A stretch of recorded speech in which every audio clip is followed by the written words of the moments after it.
Good morning, children. As we know that social studies has 4 different books: history, geography, civics and economics. We have already completed one chapter in history, one chapter in geography, right? Now we move on to the economics. In economics also we have 4 chapters. The chapter 1, the story of village Palampur. Chapter 2, people as resource.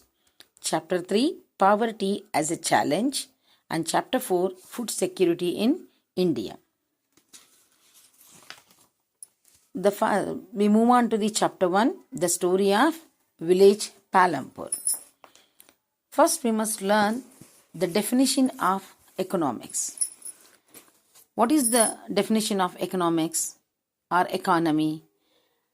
Economics is the study of society uses its limited resources. Economic is a social science that deals with the production, distribution and consumption of goods and services. This is the definition of the economics.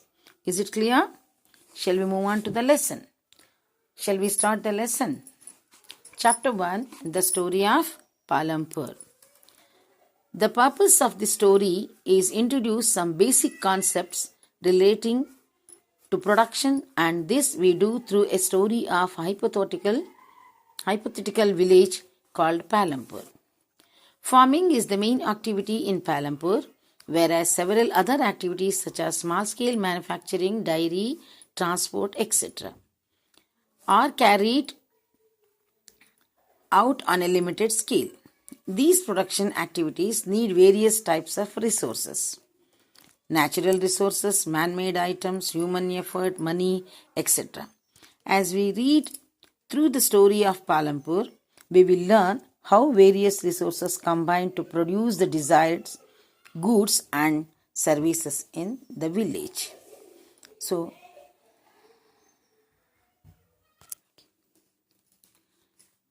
introduction. Palampur is well connected with neighboring villages and towns. Raiganj, a big village, is 3 kilometers from Palampur. An all-weather road connects the village to Raiganj and further on to the nearest small town of Shahpur.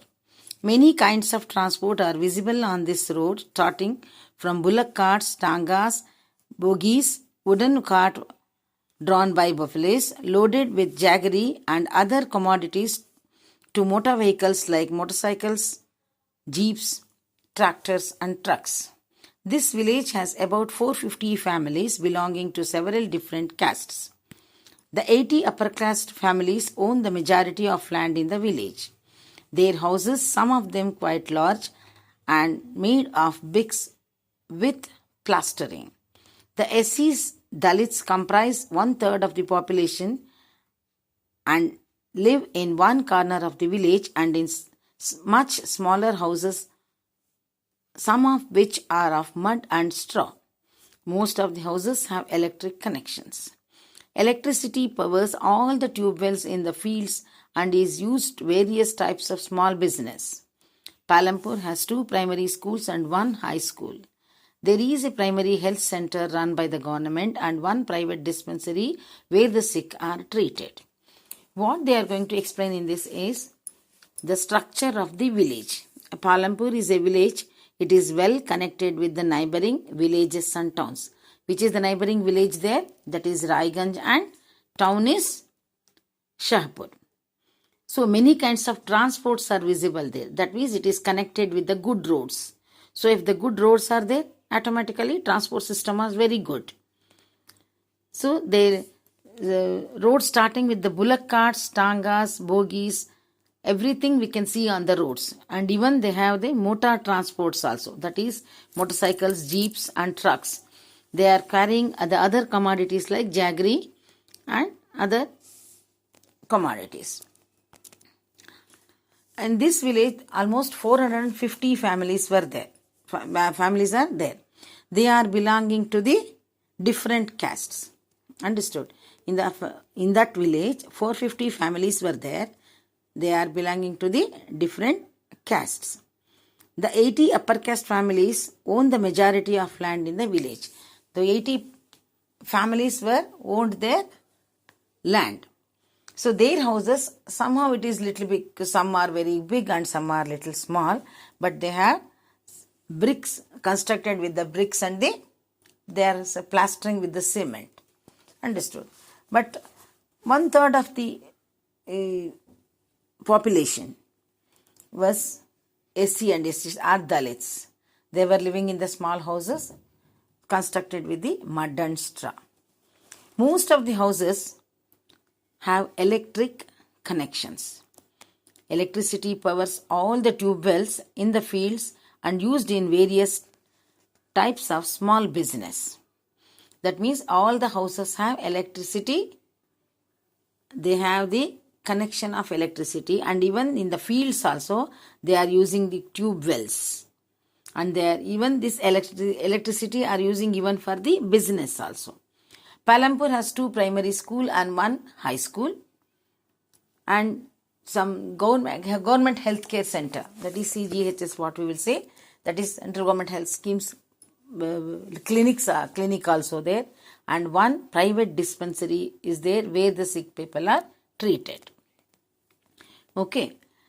The description above shows that Palampur has a fairly well developed system of roads, transport, electricity, irrigation, schools and healthcare centers. Compare the facilities with those in your nearby villages.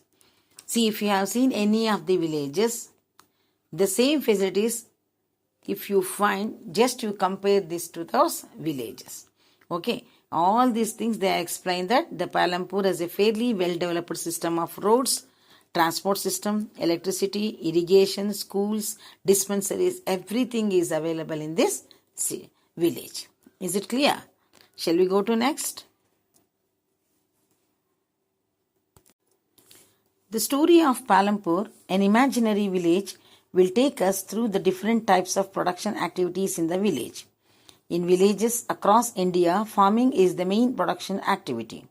The other production activities referred to as a non-farm activities include small manufacturing, transport, shopkeeping, etc.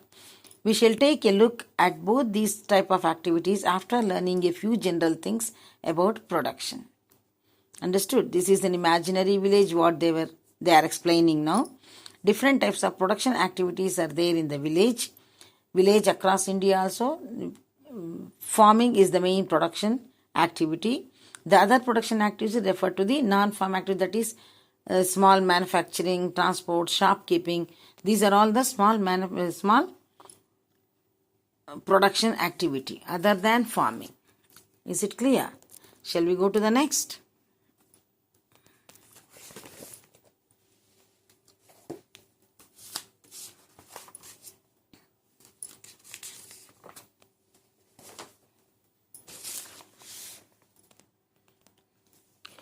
Organization of production. The aim of production is to produce the goods and services that we want. There are 4 requirements for production of goods and services. As we know that if we want to get something, what we need first? What we need first? We need first land. Right? In the same way, the aim of production, to produce, we need some requirements. Understood? We need some of the requirements. What is the aim of production? To produce the goods. What is the aim of producing the goods? To give the services to the people. Understood? There are 4 requirements for production. There are 4 requirements for production of goods and services. The first requirement is land. First we move on to the land. The next is labor. Next, third one is physical capital. And the fourth one is human capital. These 4 are very essential requirements of production of goods and services. Is it clear? So first we move on to the land. As we know that land is very important to grow the crops. It is the natural resources. Is it clear? The first requirement is land and other natural resources such as water, forest and minerals. The second requirement is labor, that is, people who will do the work. Some production activities require highly educated workers to perform the necessary tasks. Other activities require workers who can do manual work. Each worker is providing the labor necessary for production. So what is first one is land, that we know that is a natural resources including water, forest and minerals. We need the first requirement. In the second requirement, labor. So labor means for people who are working in the fields or who are working in the factories or who are working in the small scale industries. They are called as laborers. Some production activity, we need some educated people to operate the machine, to repair the machine, right? So these things, those who are educated, they are becoming engineering in some mechanical engineers or some engineers, those who have done the diplomas and all. They are well versed in this operating of the machines. So those type of work is done by the educated workers. Is it clear? So that the other activities, we require the work of the manual one. All the work will not do the machines. Some of the work has to do through the manual only. Each worker is providing the labor necessary for production. For every work we need labor. Without the laborers we cannot do any of the production. So that labor is necessary for production. Is it clear? Shall we go to next? The third requirement is physical capital. That is, variety of inputs required at every stage during production. What are the items that come under physical capital? That is, first one, tools, machines, buildings. Tools and machines range from very simple tools such as farmer's plow to sophisticated machines such as generators, turbines, computers, etc. Tools, machines, buildings can be used in production over many years and are called fixed capital. Understood? What is the tools and machines is? The tools, machines and buildings. Tools and machines range where very simple tools are there. Plows, they are using the plows, right? They are all the simple. That is very mechanical one. Machines they are using. Machines such as generator, turbines, computers, etc. These are all come under the machines only. But tools and machines, buildings can be used in production over many years.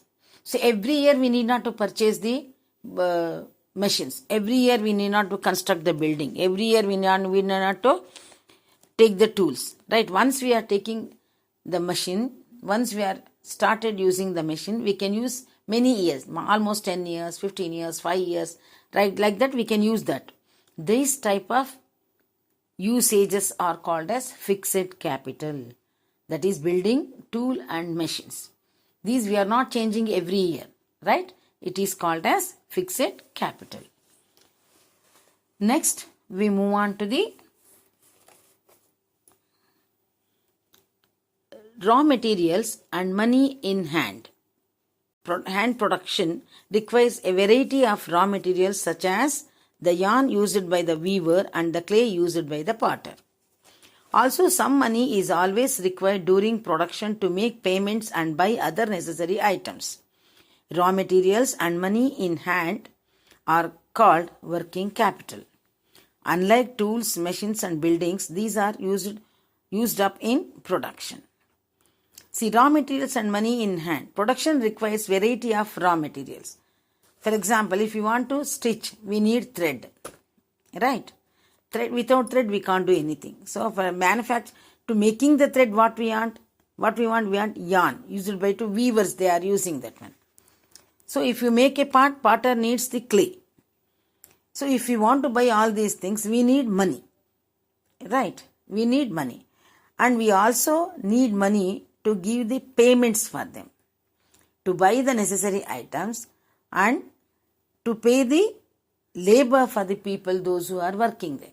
So these type of money and raw materials is called as working capital. Every day we need this, isn't it? Every day we need this working capital. It is a day-to-day actions. We need it. Unlike tools and machines and building, these are our used setup in production. Building we are using, tools we are using, machines we are, no doubt about that. But working capital is also very important. If we have a building, we don't have a working capital, how can we work in this? Right. So we need all together. Working capital is also very essential. There is a fourth requirement too. You will need knowledge and enterprises to be able to put together land, labor and physical capital and produce an output either to use yourself or to sell in the market. This these days is called human capital. We shall learn more about human capital in the next chapter. In this picture, identify the land, labor and fixed capital used in production. Every production is organized by combining land, labor, physical capital and human capital, which are known as factors of production. As we read through the story of Palampur, we will learn more about the first three factors of production. For convenience, we will refer to the physical capital as the capital in this chapter. So what they explained here is, working capital you know now, fixed capital also you know now. Now we move on to the fourth requirement. The fourth requirement, you will need some knowledge.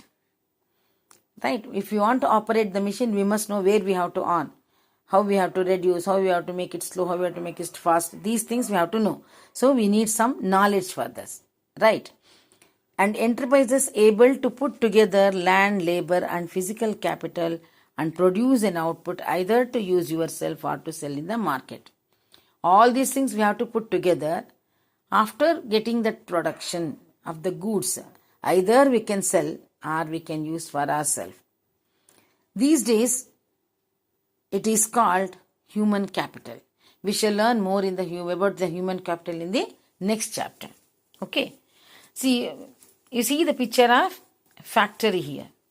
Some are working with the machines. Some are working with their hand. Right? So that in the picture, identify the land, labor, fixed capital, use productions. All are there. Building is there and machines are there, tools are there, right? Every production is organized by combining land, labor, physical capital and human capital, which are known as the factors of production. All these things we want to produce the things. So these things are called as factors of production. As we read through the story of Palampur, we will learn more about the first three factors. That is land, labor, physical capital. Understood? But in the physical capital, we will also learn the convenience of the. It is referred to the physical capital. For the convenience of for us, they are referring these to the physical capital. Is it clear? Shall we go to next? Next, we move on to the farming in Palampur. The first one is land is fixed. Farming is the main production activity in Palampur. 75% of the people who are working are dependent on farming for their livelihood. They could be farmers to farm or farm laborers. The well-being of these people is closely related to production on these farms. But remember that there is a basic constraint in raising a farm production. Land area under cultivation is practically fixed. Since 1960 in Palampur, there has been no expansion in land area under cultivation. By then, some of the wastelands in the village had been converted to cultivable land. There exists no further scope in increased farm production by bringing new land under cultivation. What they explained in this is, farming is the main production of activity in Palampur. 75% of the people are depending on the farming only. So some people, they have their own land. Some are working in the others' land. If I don't have a land, I want to work. But what I should do? I should go to some other land and I will work there and I will get the wages for that. Right? In the same way, some are having the land and some are working in the others' land or other farms. There is a basic constraint in raising the farm production. Land area under cultivation is practically fixed. So this land is cultivating for some crop that is fixed, no doubt about that. But since 1960 in Palampur, there has been no expansion of land area under cultivation. How much is they have? They have to cultivate only in this particular area. By then, some of the wastelands in the village had been converted to cultivate land. Because there are some lands, they are not suitable for growing crops. That lands are converted to the cultivable land. Is it clear? There exists no further scope to increase the farm production by bringing new land under cultivation. Understood? If you are leaving the land like that, it is waste.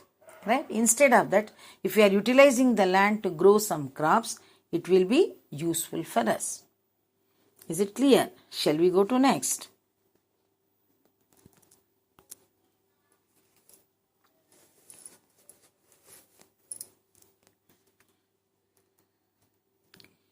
Is there a way one can grow more from the same land?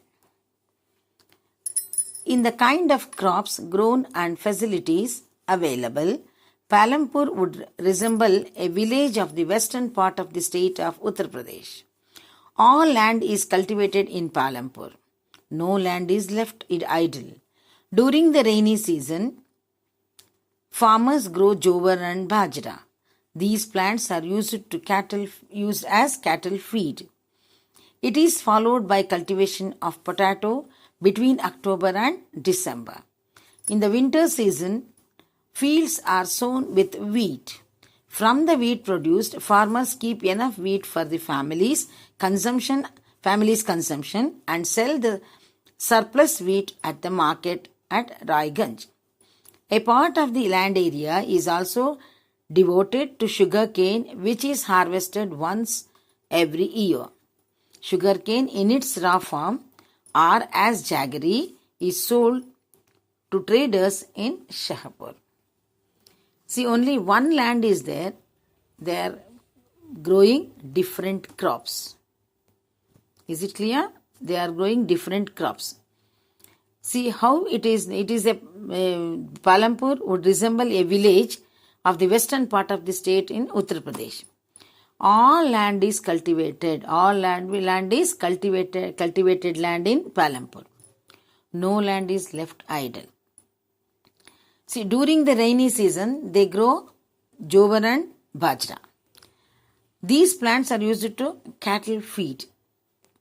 It is followed by cultivation of potato in the month of October and December. They are using that land to grow the potato. Afterwards, the fields are sown with wheat. From the wheat produced the farmers, they keep some of the wheat for their family consumption and remaining they used to sell in the market. Understood? A part of the land area is also devoted for the sugarcane. That is fixed for the sugarcane. As soon as the sugarcane grown, what they used to sell the sugarcane to the markets directly, and some sugarcane they made it as a jaggery and they are sold to the traders in Shahpur. So this is the way they are using the land with the different ways. The main reason why farmers are able to grow 3 different crops in a year in Palampur is due to the well-developed system of irrigation. Electricity came early into Palampur. Its major impact was to transform the system of irrigation. Persian wheels were till then used by farmers to draw the water from wells and irrigate small fields. People saw that the electric run tube wells could irrigate much larger areas of land more effectively. The first few tube wells were installed by the government. Soon, however, farmers started setting up private tube wells. As a result, by mid 1970s, the entire cultivated area of 200 hectares was irrigated. The main reason why the farmers are able to grow 3 crop, 4 crops in a year means they have well developed system of irrigation. Understood? They have well developed system of irrigation. Electricity came early to Palampur. Understood? They had electricity came early to the Palampur. That is transform system of irrigation. Transform system of irrigation. The Persian wheels were till then they are using the farmers using to draw the water from the wells for small irrigation. It is not possible to draw the water for all the fields if it is a very big area. So small irrigation land, they are using the wells and they will draw the water for the fields. People saw that electric run tube wells and irrigate large areas of land more effectively. They are using the tube wells with the help of this electricity that is more effective than this drawing the water from the hand. The first few tube wells were installed by the government. But later, the people, they are installed for themselves. They are getting the private bore wells. As a result, in mid 1970s, the entire cultivated area is almost 200 hectares of land was irrigated land in Palampur. Is it clear? Shall we go to next? To grow more than one crop, a piece of land during the year is known as multi-cropping. Multiple cropping. It is the most common way increasing production on a given piece of land. All farmers in Palampur grow at least 2 main crops. Many are growing potato as the third crop in the past 15 to 20 years. Understood? To grow more than one crop on a piece of land during the year.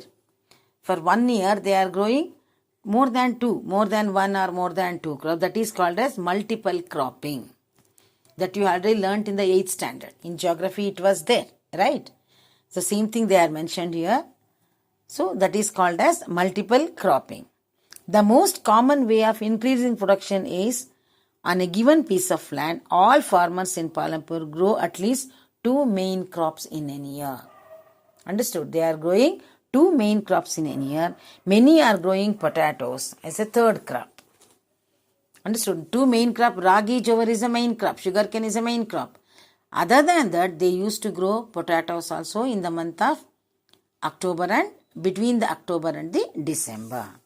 Is it clear? Shall we go to next?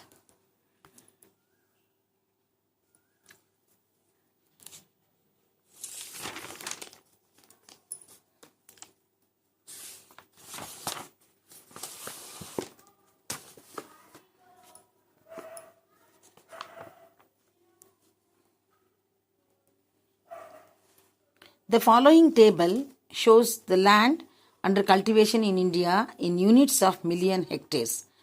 Plot this on the graph provided. What does the graph shows? Discuss in class. That we will discuss now in the class. As soon as we enter there, we will start discussing this also. It is important to increase the area under irrigation. Why? You have read about the crops grown in Palampur. Fill the following table based on the information on the crops grown in your region. So, have you seen the fields? If you know anything about the irrigation or land or the crops, please make a table of that.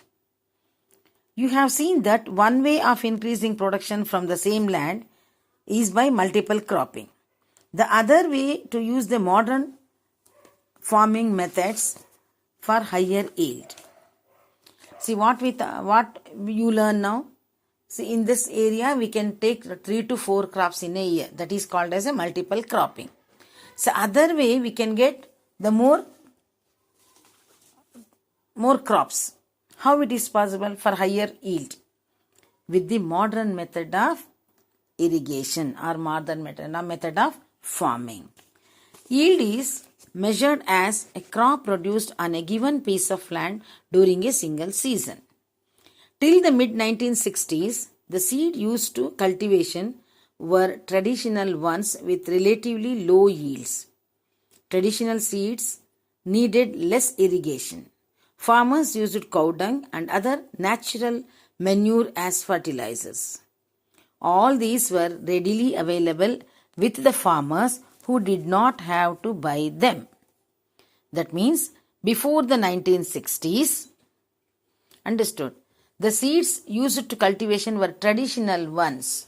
That is, they are relatively low in yield. That once in a year they used to get the crops. That's all. Why it is like that means traditional seeds needs less irrigation. It takes more time to grow. They are not using any chemical fertilizers. They are using the cow dung and other manure as fertilizers. All these were readily available with the farmers who did not have to buy them. They need not to go and buy the fertilizers, right? Because cow dung is available in the villages, they used to use it and they make it as the manures. So they need not to buy that one. Shall we go to next? Next is Green Revolution.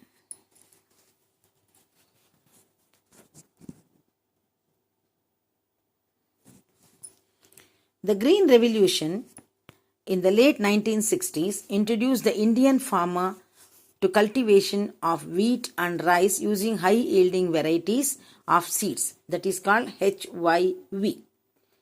High-yielding varieties of seeds. Compared to the traditional seeds, the HYV seeds promise to produce much greater amounts of grain on a single plant. As a result, the same piece of land would now produce for larger quantities of food grains than was possible earlier. HYV seeds, however, needed plenty of water and also chemical fertilizers and pesticides to produce best results. Higher yields were possible only from the combination of HYV seeds, irrigation, chemical fertilizers, pesticides, etc. See, as we know that the Green Revolution in the 1960s, they introduced the Indian farmer cultivation of wheat and rice using high-yielding varieties. They are using the fertilizers and they will get the crop at the earliest. Understood? The same piece of land would now produce for larger quantities of food grains. The same land they are growing less before, but now they are getting larger quantities of food grains. But they need plenty of water and also chemical fertilizers, pesticides to produce the best result. Understood? They need fertilizers, plenty of water and pesticides to get the best results. Higher yields were possible only from combination of HYV seeds, irrigation, chemical fertilizers, pesticides, as I already explained you, the same thing. The higher yields were possible when we need more water, fertilizers, pesticides to get the good result. Is it clear? Shall we move on to the next?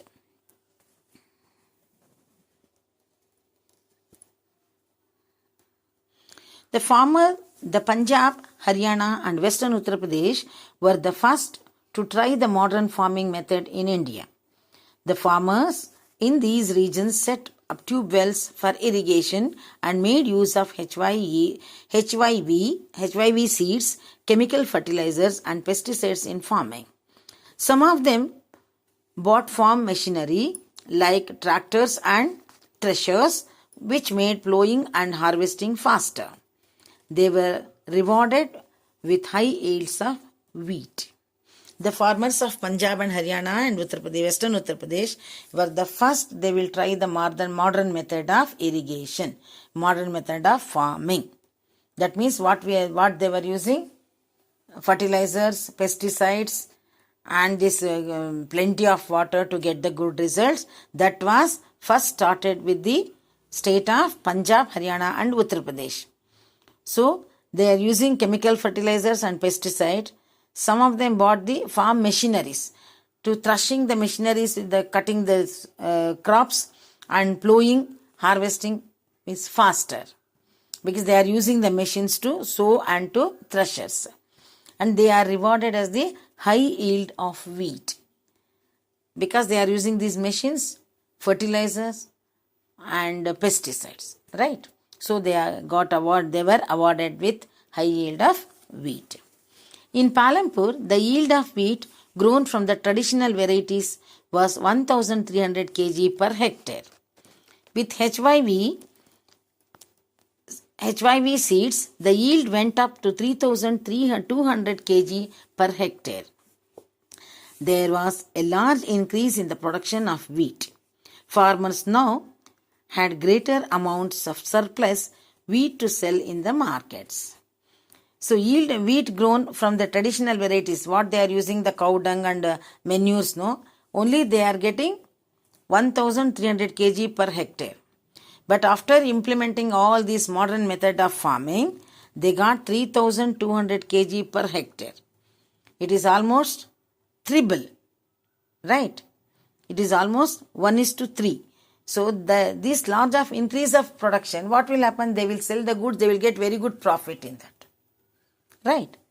The modern farming methods require the farmer to start with more cash than before. Why?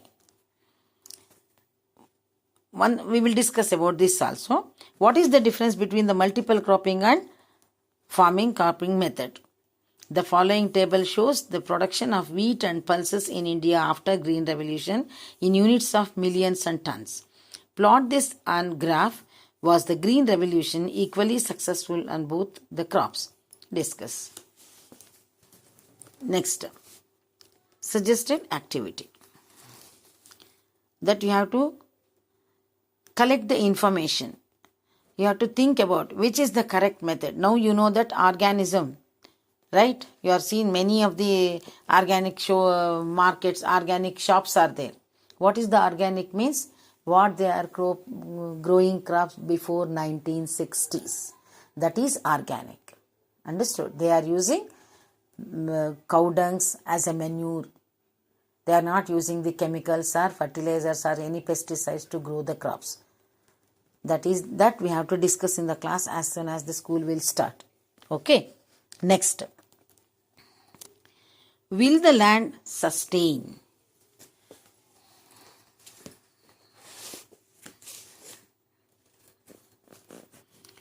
Now we discuss about will the land sustain.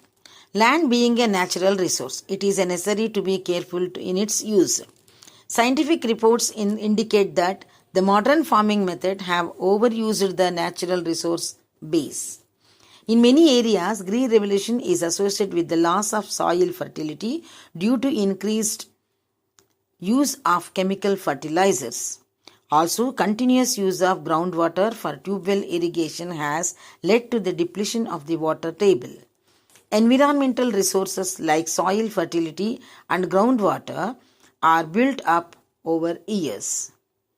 Once destroyed, it is very difficult to restore them. We must take care of the environment to ensure future development of agriculture. See, what we are thinking, we will get very good profit.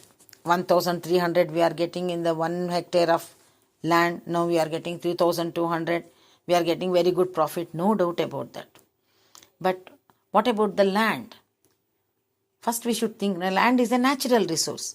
What we are doing that? We are spoiling it, right? So once it's spoiled, it takes so many years to get back to the same position. Is it clear? So that while we are utilizing these things, we must think. We should not spoil. We should not spoil our natural resources. That only they are explaining here. The land is a natural resource. It is necessary to use careful for it. Scientific reports indicate that the modern farming methods have overused of natural resources. In many areas, green revolution is associated with the loss of soil fertility. They took the report of that loss of fertility. Soil fertility it was lost. And continuously they are using that tube wells or bore wells. The depletion of water level will start. Understood? So these things will be affected for this type of modern method of farming. Once you destroy the land, it is very difficult to restore them. So we must take care of our environment to ensure the future development of our agriculture.